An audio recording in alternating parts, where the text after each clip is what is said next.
SIR ఇక్కడ ఈ రాష్ట్రాల్లో మీరు బాగా గుర్తుంచుకోవాల్సిందంటే ఎస్ఐఆర్ యొక్క ప్రభావం కూడా భారీ స్థాయిలో ఉంది.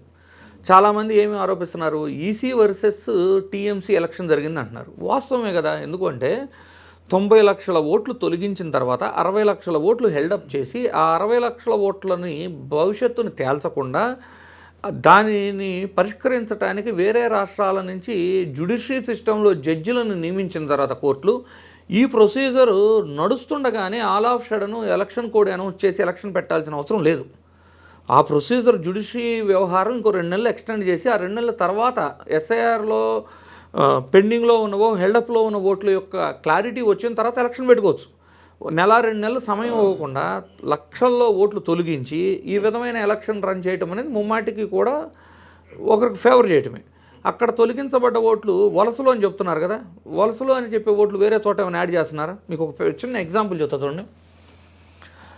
ఉత్తరప్రదేశ్లో 3 కోట్ల ఓట్లు తొలగించబడ్డాయి. తమిళనాడులో ఉన్న ఓట్లన్నీ 3 కోట్లు. అంటే ఆల్మోస్ట్ 17 పార్లమెంట్లకు సంబంధించిన ఓట్లు తొలగించబడ్డ తర్వాత మరి ఉత్తరప్రదేశ్లో ఏమైనా 17 పార్లమెంట్లు తగ్గిస్తారా? 2. వాళ్ళు ఏం చెప్తున్నారు, ఆ 3 కోట్ల ఓటర్లలో కూడా 2,17,00,000 మంది ఓటర్లు మైగ్రెంట్స్ ఉపాధి కోసం ఇక్కడ నుంచి స్థిర నివాసం మారిపోయారు అని. మేజర్గా మీరు నోటీస్ చేయండి, మన హైదరాబాద్ తీసుకోండి, తెలంగాణ, ఆంధ్ర, కర్ణాటక, మనకు ఇప్పుడు పనిచేసేదంతా ఎవరు? ఉత్తరప్రదేశ్, బీహార్, జార్ఖండ్ వీళ్ళే కదా. మరి అక్కడి నుంచి వలస వచ్చి ఇక్కడ ఉన్నారు కానీ నేను ఓటు రాస్తున్నావా? లేదు. అక్కడి నుంచి 3 కోట్ల మంది ఇక్కడికి వచ్చారు కానీ మనకైనా 17 పార్లమెంట్లు పెంచుతున్నారా? అంటే ఎస్ఐఆర్లో ఇంకా లోపాలు ఉన్నాయి అనడానికి ఈ ఒక్క ఎగ్జాంపుల్ సరిపోతుంది కదా.